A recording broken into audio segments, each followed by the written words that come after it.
Hello दोस्तों, आप लोगों का स्वागत है पगला एक्सप्लेन चैनल पे। तो आज हम लोग एक न्यू एनिमे को स्टार्ट करेंगे जिसका नाम है माई हैप्पी मैरिज। और जैसा इसका नाम है वैसा इसका काम है और मैंने इसकी मांगा पर्सनली पढ़ी है, तो इसमें कोई शक नहीं है, ये एनिमे बहुत अच्छा है। तो चलिए जानते हैं इस एपिसोड की कहानी को बिना किसी देरी के। एपिसोड की शुरुआत में हम लोग साइमोरी मियो नाम की एक लड़की को देखते हैं जो अपने बचपन के रूप को देख रही थी, जो चेरी ब्लॉसम के पेड़ के नीचे बैठी रो रही थी। मियो सोचती है कि खुशियाँ उसके हाथों में आने से पहले ही मिट जाती हैं। मियो अपनी पूरी लाइफ ये भी सोचती है कि उसका वजूद इस दुनिया के लिए जरूरी नहीं है जब तक कि वो अपने मंगेतर से नहीं मिली थी। इसके बाद हम लोग मियो को उसके परिवार में देखते हैं जहाँ पे उसकी सौतेली माँ और बहन दोनों उसका मजाक उड़ा रही थी क्योंकि मियो ने चाय अच्छी नहीं बनाई थी। वहाँ पे उसके सगे फादर भी थे लेकिन वो कुछ भी नहीं कहते हैं। दरअसल मियो उनकी सबसे बड़ी बेटी है और मियो की मदर की शादी उनके साथ जबरदस्ती हुई थी, लेकिन मियो के पैदा होने के कुछ ही साल बाद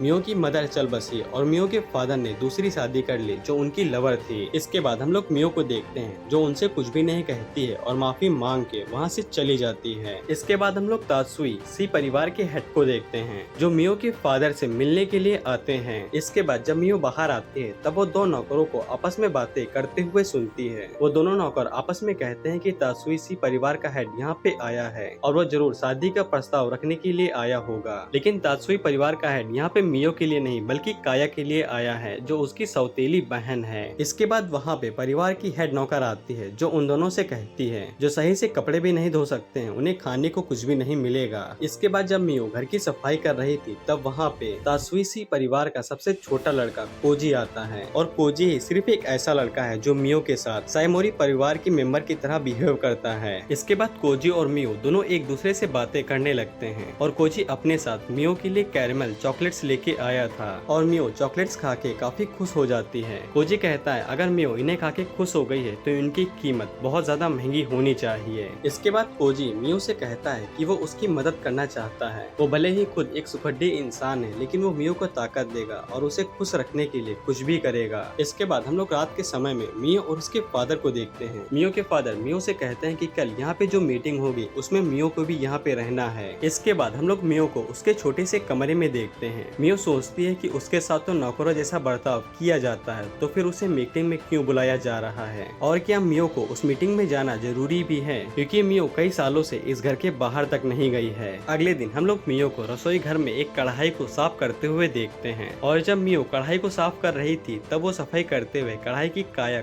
अपने चेहरे के ऊपर लगा लेती है। इसके बाद वहाँ पे काया अपनी मदर को ढूंढते हुए आती है और जब वो मियो के चेहरे के ऊपर कोयला लगा हुआ देखती है तब वो उसके ऊपर हंसने लगती है और उससे कहती है कि वो अपना चेहरा बिना धोए मीटिंग के अंदर ना आए, नहीं तो इससे वो साइमोरी खानदान की बेइज्जती करेगी। लेकिन मियो इसके जवाब में भी कुछ भी नहीं कहती है और सिर्फ माफी मांगती है। इसके बाद हम लोग कोजी को देखते हैं जिसने आज वेस्टर्न कपड़े पहने थे। मियो उससे पूछती है कि वो यहाँ पे किस लिए आया है, जिसपे कोजी बताता है कि वो अपने फादर के साथ यहाँ पे किसी काम के लिए आया है और कोजी अपने साथ कुछ मिठाइयाँ भी लेके आया था जो वो मियो को देख के वहाँ से चला जाता है। इसके बाद हम लोग कोजी को देखते हैं जो गुस्से में जाते हुए सोचता है कि ऐसा क्यों हो रहा है। इसके बाद एक नौकर मियो के पास आती है और उसे बताती है कि उसके फादर ने उसे बुलाया है। इसके बाद जब मियो कमरे की तरफ जा रही थी तब वो सोचती है कि उसे अपनी उम्मीदें नहीं करनी चाहिए कि उसकी शादी कोजी के साथ होगी। इसके बाद जब मियो कमरे के अंदर आती है तब वो देखती है कि कोजी और काया दोनों एक साथ बैठे हैं। इसके बाद मियो के फादर उसे बताते हैं कि तात्सुई परिवार साइमोरी परिवार के अंदर शादी करने वाला है और कोजी काया के साथ शादी करेगा। इस बात को सुन के मियो काफी उदास हो जाती है जबकि उसने पहले ही अंदाजा लगा दिया था कि उसकी शादी कभी भी कोजी के साथ नहीं हो सकती है और उसे लगने लगता है कि उसका वजूद इस दुनिया में खुशी पाने के लिए होया ही नहीं है। लेकिन तभी उसके फादर उसे बताते हैं कि उसकी भी शादी होगी, लेकिन उसकी शादी कुदो परिवार में होगी और उसका पति कियोका कुदो होगा। जिसपे काया कहती है कि ये तो बहुत अच्छी बात है क्योंकि कियोका कुदो काफी फेमस है। इसके बाद मियो के फादर उसे कहते हैं कि वो अपना सारा सामान इकट्ठा करे क्योंकि वो कल ही कुदो के घर जाने वाली है। इसके बाद जब कोजी बाहर आता है तब वो देखता है कि मियो बारिश में बाहर खड़ी है। इसके बाद हमें पता चलता है कि कोजी इस बात के खिलाफ था कि उसकी शादी काया के साथ होने वाली है क्योंकि वो मियो के साथ शादी करना चाहता था, लेकिन कोजी की उसके फादर के सामने